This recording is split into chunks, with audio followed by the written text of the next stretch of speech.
This is episode number 921, co-hosted by my good friend Edwin Dearborn. We're talking to Bjorn Bull Hansen about authoritarianism, communism, and what it means when people are being dehumanized. This is a very interesting conversation. Let's get into the interview. When the Nazis came here and occupied Norway, the Jews here, they were sent to the concentration camps. Now, there were people who tried to help and to try to get them over to Sweden and to hide them and so on. But most people, they would just watch, and if they were not watching, they were just turning away, looking at something else, and they let it happen because that was much easier to just let it happen. And they let it happen even after everyone knew that these people were probably not coming back. And I guess it's human nature, but it's a very ugly part of human nature. But it's the easiest option. It's the easiest option. And I think there's a lot of that going on. It's so much easier to, just go and get that done. And then you don't have to think about it. That's what people believe. But of course, we know this is not going to be over. This is not what they're talking about. A third one. Well, actually, in Norway, a third one, and they're even talking about here, one of the companies is talking about having an approved medication you have to take twice a day as well while getting it. Yeah, and they're talking about a fourth one here as well. So this is not, I don't know what to say. This is the Create Your Own Life show, where we talk about things that matter. We're free thinkers, and we don't believe in participation trophies. We're not afraid and unapologetically ourselves. It's time to create your own life.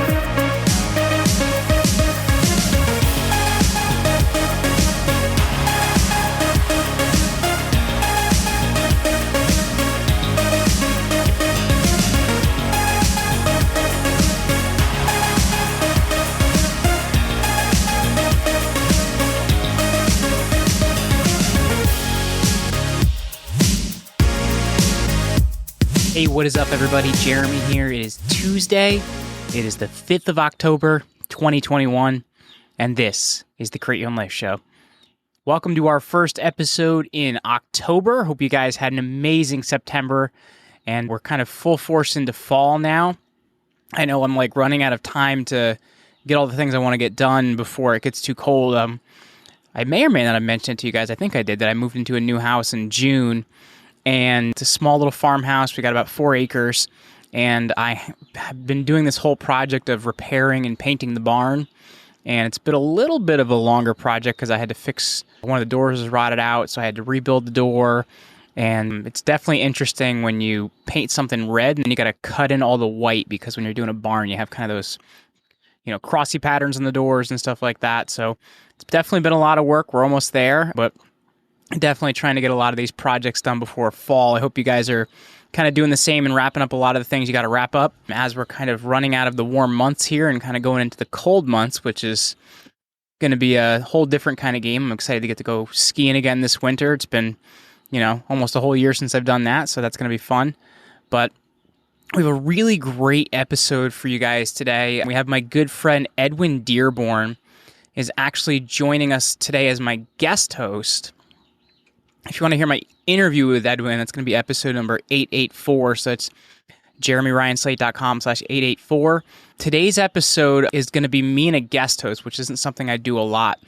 But Edwin's somebody that I talk to 3 to 5 times a day about, the world situation, business stuff, whatever's going on out there. And he happened to bring today's guest to my attention. He had watched a YouTube video, and today's guest is Bjorn Bull Hansen. And he is in Denmark, where he's talking to us from, but he has these pretty cool YouTube videos he does.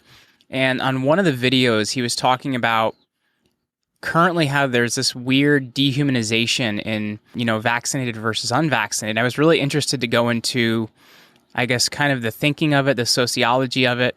And we talked about that. We talked about, kind of some of the authoritarianism we're dealing with and stuff like that. I wanted to kind of do a 30,000-foot view. So this is a really interesting conversation about words we're using, how we're using them, how it changes society, and even, how we're looking at our leadership. So this is a very interesting conversation with my guest host, Edwin Dearborn, and Bjorn Bull Hansen. So before we get into this one, though, I just want to remind you guys, if you have not yet subscribed to the audio version of this show, you can do that on Apple Podcasts, Spotify, or lets you choose to listen. If you want to get the video version, which we are doing and coming up live now on every one of these on YouTube, or you can get on Rumble as well. I don't know if this episode's going to be on YouTube. It may not last. I guess we'll see what happens. But yeah, you can get those episodes on YouTube or Rumble. All right, and just a quick shout out to our sponsors, to our good friends over at MyPillow. You can support Mike Lindell in the fight for freedom over there at MyPillow and get up to 66% off of select products by using my promo code, which is CYOL, over at mypillow.com, up to 66% off of select products. And then for the book I'm reading this week, so shout out to our good friends over at Audible. Right now, they're offering you a free audiobook download and a free month of their service just for being a listener to the show. And the book I'm reading right now, I just wrapped up Chaos Under Heaven, about the Cold War between Trump and Xi, which is a really interesting read. I ended up engaging with the author a little bit on Twitter. But this book that I just started, as I said, I do a lot of audiobooks, and I told you guys I've been doing the Barn Project and everything, so I've been blazing through this book. I'm literally almost done with it because I started it like yesterday morning, so that just shows you how quick I'm getting through it. But the book is called What Really Happened in Wuhan by Sherry Markson, and it's riveting. I can't stop listening. It's mind-blowing, and it's shocking, a lot of the investigative research and reports she's read and things like that. So you guys want to get that book or any other book for free, courtesy of Audible, just head over to jeremyryanslate.com/book. That is jeremyryanslate.com/book. All right, without further ado, let's get into this interview with my co-host Edwin Dearborn and Bjorn Bull-Hansen. Hey, what is up, everybody? Jeremy here, and guys, I'm very excited for today's interview because we actually have not only an awesome guest today, but guest host. And I got to tell you guys the genesis of how this interview came out. I have two people that I talk to every single day, 10 to 15 times a day. One being Dr. Jason Dean, who you guys have heard on the show like 4 times. And then my current guest host, who's Edwin Dearborn. And he said, you've got to check out this video by this guy, Bjorn Bull-Hansen. And it was about the dehumanization of, a lot of the vax versus anti-vax movement. And I was like, wow, that really blows my mind because of how correct and how on this guy is. So our guest today is Bjorn Bull-Hansen. He is a novelist and writer, and he's somebody that's really creating some great content on YouTube. So Bjorn, thank you so much for hanging out with Edwin and myself today. And thank you for those very kind words. Well, I wanted to find out first and foremost, and it's funny, I was saying to Edwin, like in preparation for this, I wonder what his internet setup is like, because he's always in the woods. So I want to find out, like, in terms of like the content you're creating and a lot of what you're doing, I want to hear a little bit of that backstory. Like, what are you doing with all the content you're creating right now? Well, I am a novelist. I'm a Norwegian novelist, and I have, novels have been translated and published in several languages, but not English as per today. I hope that will happen very soon. But I started creating content for social media a few years ago. And to be honest with you, I got an advice from someone who said that your novels will be very soon available in other languages. So you need to be visible on social media. And that's how it started, I guess. Mm-hmm. And YouTube and making videos is something I enjoy. I enjoy making videos. And that's the short version of that story, I guess. So where do you get those content ideas then? Because you're tackling a lot of, very difficult subjects, but at the same time, it seems like you're giving people a lot of ability to be cause in their life, right? You know what I mean? We're taught to be effective, everything that happens to us, but you're kind of giving people information and help in order to be more causative. And I guess where do those content ideas come from for you? I try to look at things first and foremost with a historical perspective.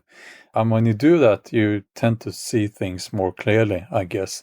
I also worked a few years as a therapist, and I had a private practice where I helped people with their issues. And with that background, I guess maybe it's a little bit unique background, maybe. Mm-hmm.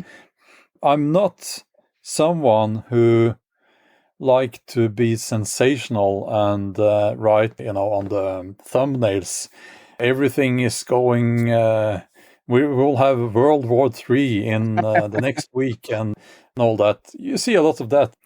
And both sides of the political spectrum are very guilty when it comes to that, I would say. Mm-hmm.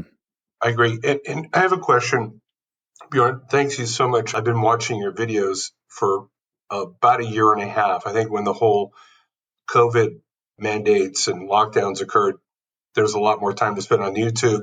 And I was doing a lot of research, and I think you got auto-suggested at some point, and then the more I clicked on your videos, obviously, the more they came up. What I really was impressed with was you mentioned the historical precedents. Do you feel that your views are shared by most people in the Scandinavian area, Norway, or do you think that you're kind of countering what's happening in your area?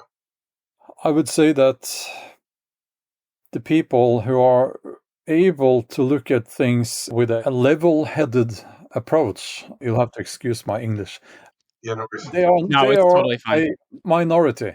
Maybe that minority is larger than you would think when you read mainstream media and so on. To be honest with you, I'm disappointed with people when it comes to the current situation.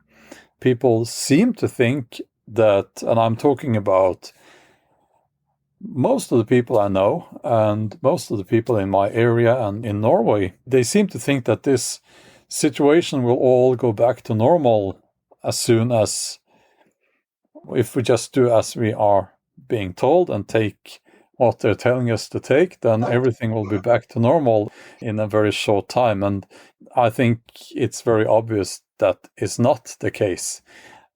So, no, but when you talk with people, and from someone like me, I'm quite visible with my views on this, about freedom of choice and so on, and people open up, and they are very positive most of the time.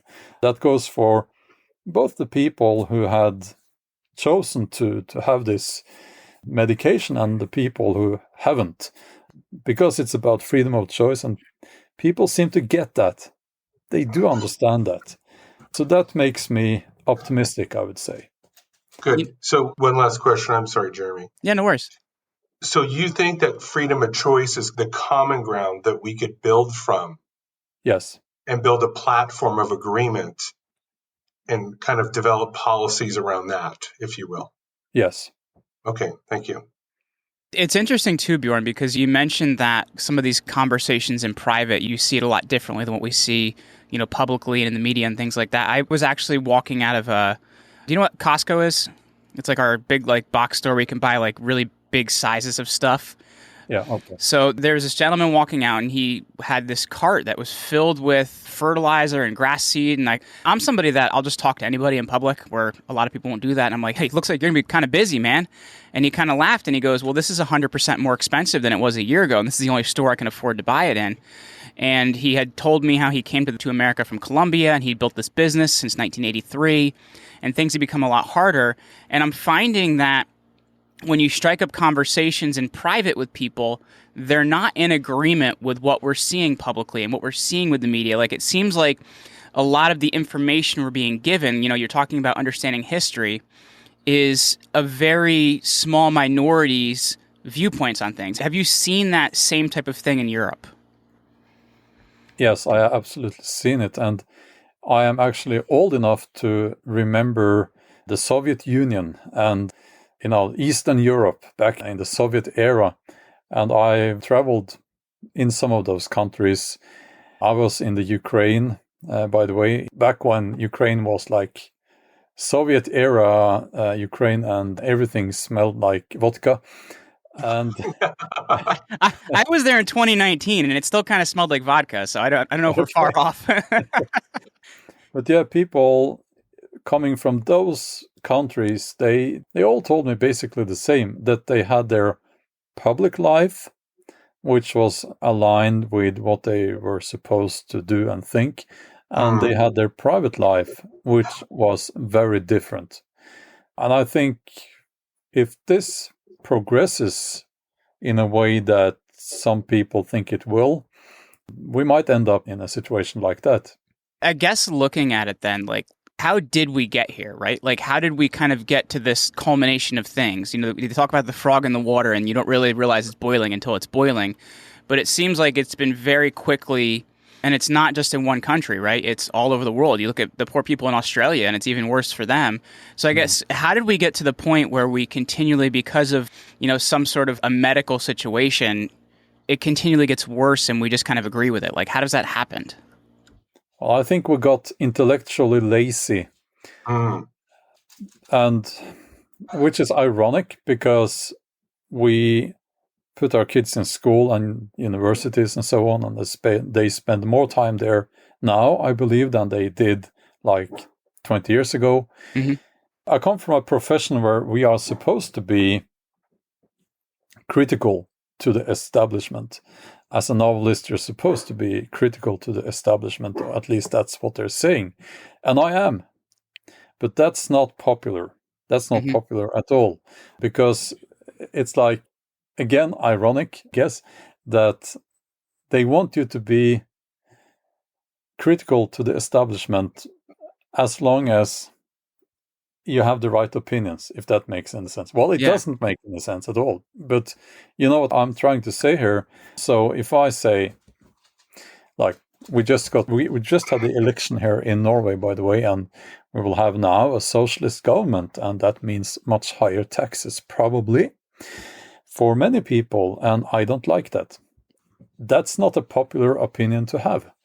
I am speaking out against the establishment saying that. But no, I'm not supposed to have that. That's the wrong opinion, You're not supposed to say that. You're supposed to say something that can be categorized as, I guess, leftist. But basically, we got here because we got too lazy intellectually, and also, I would say, too cowardly. Yeah, I would agree. I think you nailed it right on the head. My study of philosophy, which is not as much as Jeremy's or yours, but in my limited, I believe that we've not only become intellectually lazy, I think we've become intellectually neutered on purpose. I think we've various forces, if you will, leftist, communist, socialist, I don't care what ist we put on it, have come in and have taken over the universities, and critical thinking skills and the study of history have been pushed aside, and now new agendas have come in, which I think it's like if you add carbohydrates and Coca-Cola and sugar to the diet, you eventually get fat and lazy. And I think we've added a lot of spiritual chemicals and spiritual carbohydrates, if you will, and we've become neutered in our critical thinking. And now it's been easy to direct us and our kids. Having studied a little bit, I don't know if you've read the book, The Naked Communist, but, teachers unions and professors, they've purposely loaded that area with those left-wing ideologists. Yeah, well, I think that's the situation there in the universities is not at all as bad in Norway as it is in, for instance, the USA. Now, I'm here in Norway, so I wouldn't really know, but from what I'm hearing. But still, if you look at, I think it's the university in Oslo, the capital of Norway, you will find a separate institute within the university that is also founded and funded, I think, by the Chinese Communist Party. There you go. I'll repeat that, the Chinese Communist Party. Yep. And I think they do that in all countries. Yeah, and that's a massive problem. I mean, we are talking about one of the worst regimes in the world, maybe the worst. They shouldn't be allowed to be there at all. So, and that's what we know. What about the things we don't know about? Here's my dog. Well, what's interesting about that is you mentioned the Chinese Communist Party. They've had a very big influence on our university system and things like that. You look at where a lot of funding for research comes from and different things and one of the big things we've seen now is this whole woke culture, right? This idea of, holier than thou and everybody's offended by everything. And a lot of that comes out of our universities. I don't know if you've seen this recently, Bjorn, but China actually put out some information about, okay, so now we're not going to promote effeminate males. We're not going to promote all this different type of woke culture. So it's almost like they started the fire and now they're like, good, it's burning. We're going to make sure ours doesn't get lit. So it is quite interesting to observe that. Yes, and I understand that Chinese mainstream culture is very, what's the word? It's very black and white. It's racist. That's a fact. It is also very, I can't remember the word, but when you have very limited views on women and men, they're supposed to be like this and they're supposed to be like that and all that. There's a word there, I can't remember. But is misogynist the word you're looking for? Yes, okay, good. Exactly. Because they are. And to me, that's not good. That's a problem. And we shouldn't be that. In our part of the world, it's become comedy. It's become completely ridiculous. The definition of a man, the definition of a woman, and so on. If we can't even define a man or a woman by biological features, where are we? Yeah. I mean, well, that just, again, that comes back to your point of being intellectually lazy. Like, we've gotten to the point where we're so lazy that we're afraid to go, no, this is a man and that is a woman. Mm-hmm. And so you've got the Chinese Communist Party right there. I've got my ideas on how to counter it.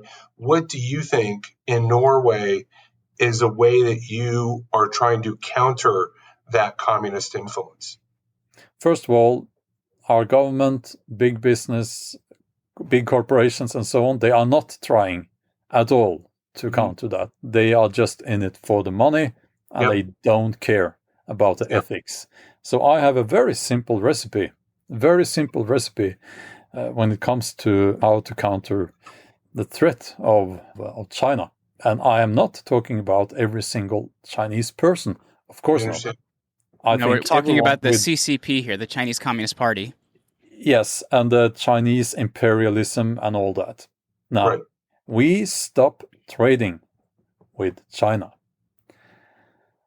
until they take this little guy, Xi Jinping, take off his clothes, paint his butt red and chase him down and up and down the street there and take photos and spread them all over the internet. We stop trading with them. We don't do that anymore. That's how we stop this. That's how we can fix this, because there really isn't any other way.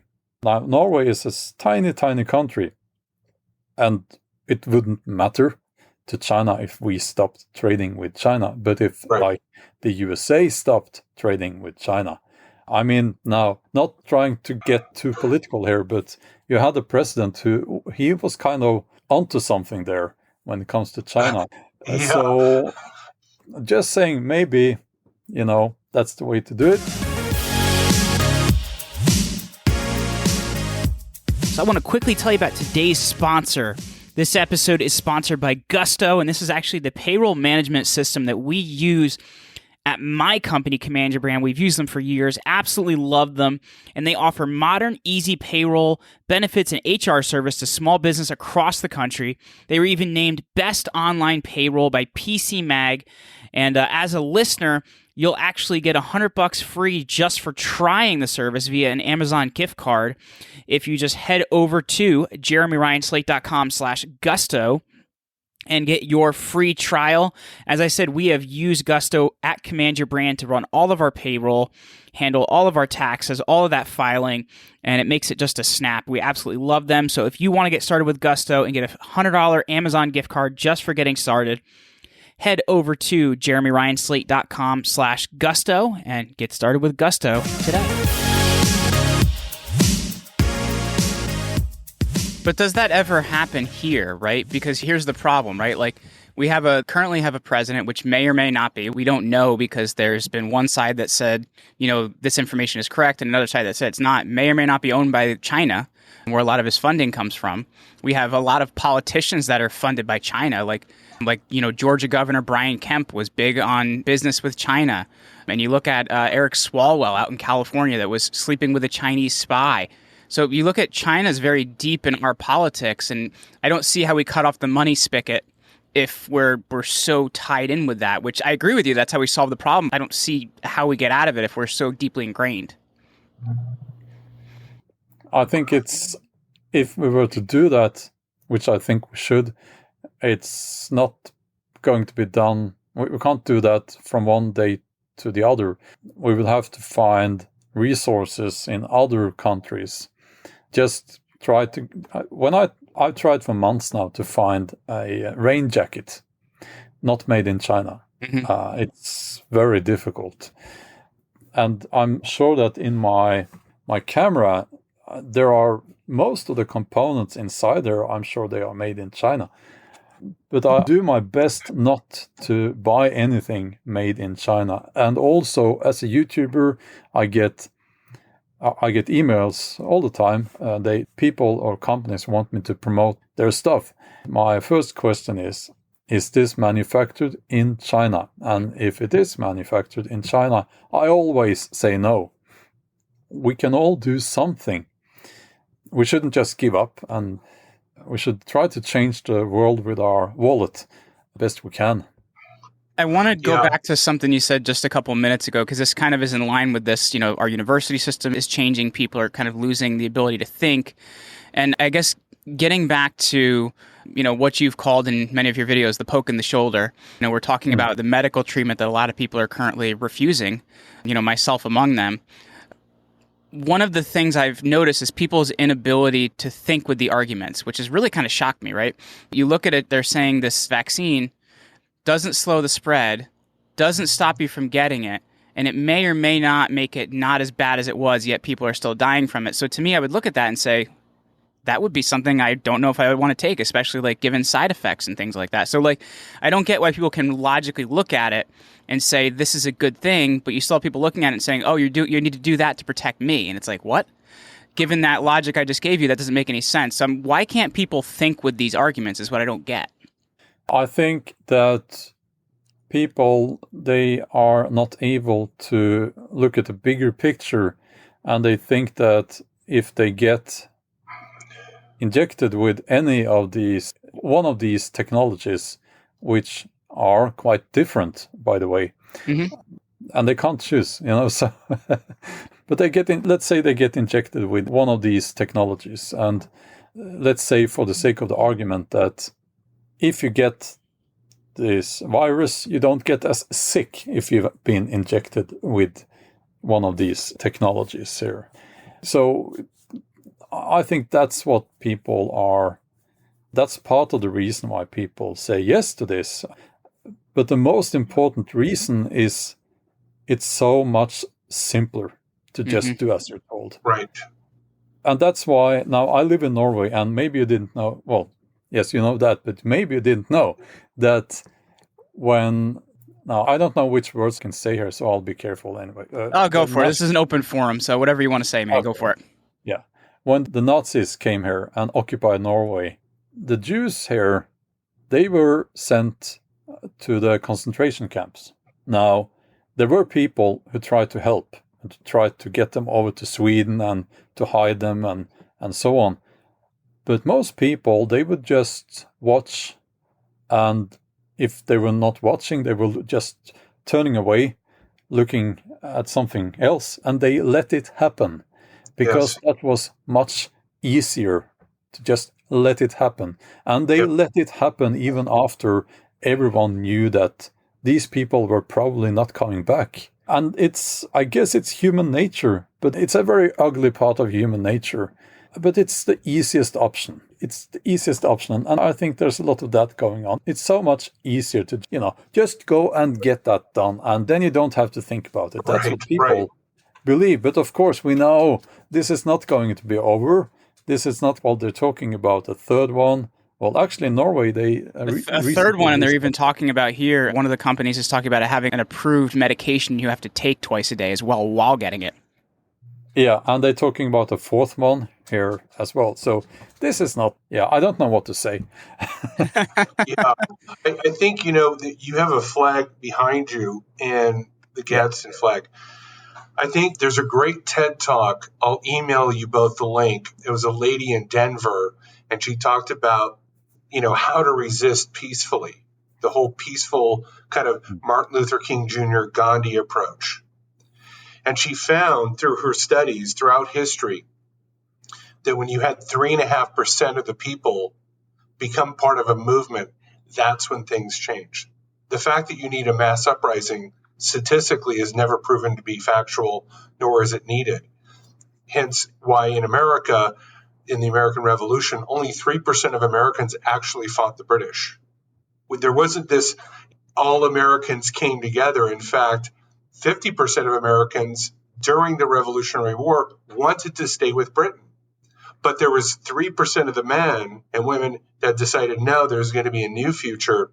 And earlier to your point, Bjorn, and I believe that this is the thing, we each and every one of us have to inspire to win the small battles. Maybe at a school board meeting or at the University of Oslo, we get one person removed from the Communist Party, and we start creating this momentum. Otherwise, we will become part of that herd mentality of like, okay, well, Jeremy and I agree, let's just get the jabby jab and then we'll be done with it. And then we don't have to argue anymore. And I can just I don't have to have this cognitive dissonance anymore of wanting to fight something because I know it's right. I'll just give in and watch football and drink my beer. So I think the key is we got to win those small battles. I mean, we're all here together on this call, Bjorn, because you started that small battle. You won me over, right? And now you were talking to Jeremy, and I think we just have to find the sheepdogs, if you will, that will become that 3%. Yes, absolutely. And now I've said this before, and it's much easier for me to talk about these issues because I am not employed anywhere. No one can. It's the same for both of us as well. Yeah, right. So it takes a lot more, maybe courage. It's a lot riskier. The sacrifice is much bigger if you risk losing your job and your income.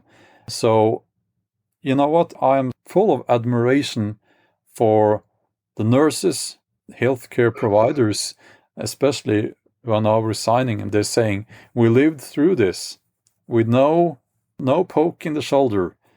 And now you're telling us you will fire us if we say we probably already have natural immunity. We won't have this experimental medicine. Well, I can say vaccine here. Okay. Yeah, you can say that here. That's fine. They are the heroes. They are the heroes, the way I see it. I agree. So I agree. Yeah. Well, I agree. And Bjorn, to your point, it's interesting. That may be where we build the 3% is the entrepreneur class, the self-employed, the free thinkers, the writers, the content creators. Maybe that's where we look to the people that aren't compromised. And we start from there, and then we take the nurses that walked and we add them to the movement. I think, Jeremy and I are another doctor in Florida are working on starting that kind of movement to empower people and kind of build a momentum to do what we can. Are we going to become a Martin Luther King Jr. or Gandhi? No, but that doesn't mean that I have to discount what effect I can create. Exactly. And let me add that this one is very simple. It shouldn't be difficult to get this one, because to understand this, because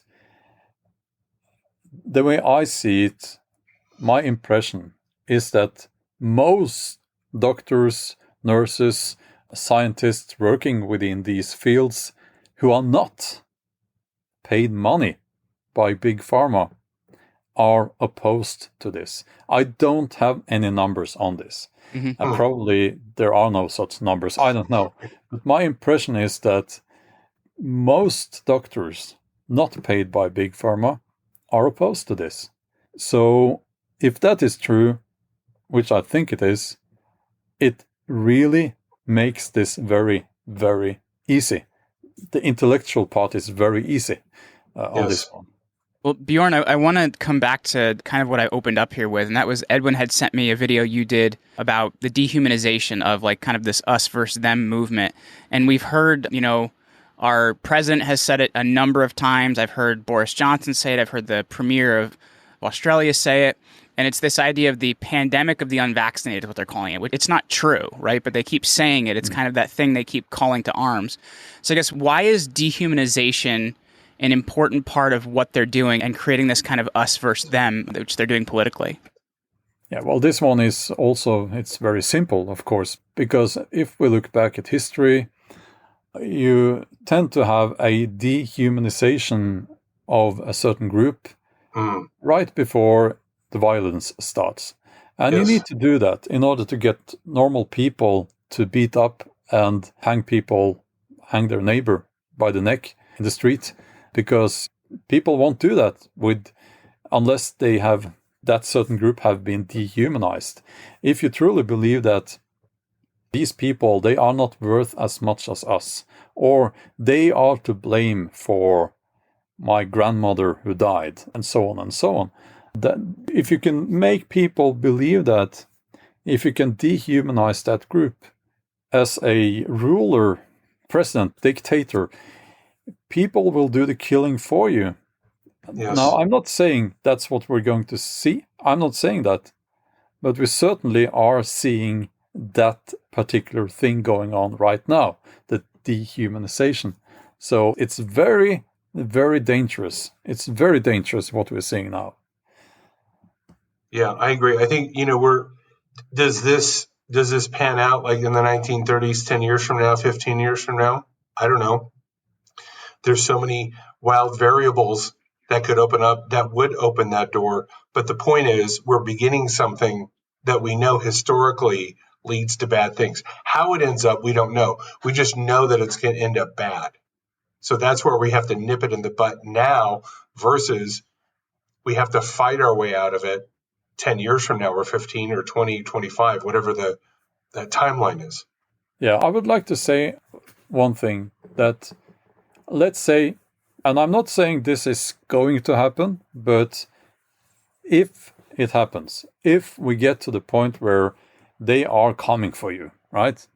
Yeah. Again, not going into the conspiracy theories and all that. I'm just, I want to make that very clear. Yeah. But if we get to that point, it's not going to be Germany 1930s, because the people who are opposed to this new normal, or the whole poke in the shoulder, all that, they are a particular type of human beings, I would say. Mm-hmm. They tend to be armed, and they tend to have a mindset which is a fierce mindset. Someone is in for a surprise here. Yeah. Question. It's not us. It's not us. No, I understand. Yeah, there's a particular type of people that will take things to the extreme. Maybe they have the right ideas originally, but then it morphs into something not good. Just as a question, I mean, obviously, we're here in America. We have the Second Amendment. What are the gun rights like in Norway? Just out of curiosity. I don't know. I don't have guns. Okay. There are other ways. Of course. Yeah. I was just curious what they were. I'll Google it and go to Wikipedia and find out what your laws are. I was just curious. Yeah, well, you can have guns for hunting. I don't like guns. They are too noisy in my mind. I like bows. Okay. And I've been into archery for most of my life. I recently purchased a compound bow, which I think is heresy, but because I'm used to the proper longbows and all that. Bjorn, I've shot a compound bow my whole life, so I don't know, man. Well, it is different. It's very different. It's more like shooting a rifle in my mind than a compound bow is more like a rifle than it is like a longbow. But anyway, you can buy those, no register, no nothing, and that's. Yeah, but maybe someone thinks they are toys. Yeah, everybody's got their opinions. One thing I wanted to mention to kind of just bring us back to what we were chatting about there, and that's the thing that surprised me is you mentioned like, hey, it could go this way. It's progressively gotten worse. We don't know where in this part of the journey we're at. But the thing that's been really surprising, and I don't really think we've seen this in history, because as you mentioned, I studied history a lot. I have a master's in it, so I've studied a lot of history. Other than let's say the Roman Empire, we haven't really seen many things like this where there's so much cooperation across governments, which kind of scares me quite a bit. You look at Australia has almost been a model for what other countries are going to do, even if it doesn't work. So I guess looking at it, why are we also seeing so much cooperation across governments? And I guess at the same time, how do we as people on this planet do anything about that as well? Because I think it's not just a country to country issue. I'm really not qualified to answer that question, but obviously you have these meetings where the big boys and the big girls, well, some of them are quite big as well, physically. They meet and they talk in secret about things that we don't know what they're talking about. They say that they're talking about the environment. That's the thing. That's because they care so much about the environment. That's why they are meeting. It's very nice. So you have those meetings, of course. Things are agreed upon there, I think. Apart from that, it's only guesswork from my part, I guess. I would concur. I think they meet supposedly on these humanitarian endeavors. That's the show. That's the press conference. And then behind closed doors is the actual agenda that never gets published. Yeah, I can give you an example of how fake it is, this thing, especially the environment. I view myself as an environmentalist. I care about the environment and I care about nature. And I care about doing the things that work so that we can keep nature healthy and so on and so on. Deforestation is not healthy, it's not good. We have a lot of that in Norway. At the same time, they brag about, the government that is, they brag about how we are managing the forest. But we are not. We are not. We're not managing the forest at all. They just, I won't get into the details there, but I can see with my own eyes what they're doing. Well, we plant these little trees and then they die during the winter, of course, and all that. So that's one example of how they portray themselves in a certain way out towards the world. But what they're really doing is just, we need the wood, so we chop down the whole forest. It's probably being sold to China for a large part. Yeah, most likely. I don't know. But it's one example. And I am sure there are many such examples. Yeah. Great. Well, Bjorn, I just wanted to say that I admire you. I hope you continued on your message and your content. I think you're probably reaching a lot more people than you may suspect.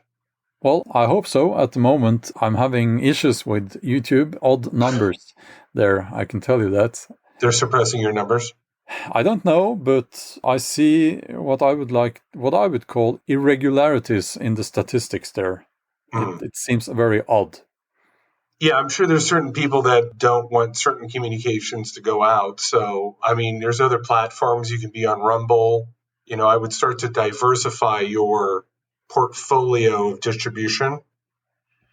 And also, I think another key thing that I've told Dr. Jason Dean when he was running the same thing, I said, start migrating your followers to email and use email. So I would urge you to, maybe at the end of the video or have links, give something, whether it's a free cup or, a free download or, a map of Norway or something, a poster, some freemium to get them the email. So if there's something was to happen, you'd still have other distribution channels. Yeah, well, I am on other platforms already. People tend not to follow me over there. And I don't want to because, to be honest with you, there is no money on those other platforms. That's and I really need the money from the YouTube ads. Some video creators do not want to admit that's how it works. I cannot be producing videos at this rate if there is no money in it. That's not viable. I also try to direct people to my website. I have my website address in the intro of every video. So I should probably try to remember to tell people to go to my website. The alternative platforms may not be there in 5 years from now. We don't know. That's true. Some of the alternative platforms have very rubbish terms of service, like some of them are unacceptable. So what I do is I put my videos in blog posts on my website. So then it doesn't matter if you are on YouTube or another platform, because you will always find my videos embedded in my website. Well, Bjorn, That's before awesome. we end off here, I've really enjoyed our conversation today, and I want to kind of leave our listeners with, some things that they can do and they can know going forward. So the first we talked about is like really understanding your history, which is something you brought up again and again and again. I think it's important that we understand that so we don't make those mistakes again. Another thing that you mentioned was, looking at small things you can do in your everyday life. Like you said, hey, I don't buy things from China, or, different things in my life that I can find a way to be causative in that. I guess, is there any other action steps or things you would leave our listeners with so we can kind of leave this conversation feeling more causative than we started listening to it? Yes, I would focus on mental and physical health now, and baby steps. You can do something every day. You can do something. You can take a walk every day. You can make some proper food for dinner instead of processed food and all that. And you don't have to be, go all the way with this. Just do something, and doing these small. Taking these small steps will also improve your mental state, because you take control. And that's actually what you're doing. You're doing something, and you take control of your situation. Great. Well, Bjorn, I've really enjoyed you being with us today. I know both of us found you on YouTube, but for people listening, where can they find your content? Where can they follow you? Where can they engage with you? Well, actually, my website is the best place to go to, and that's bull-hansen.com.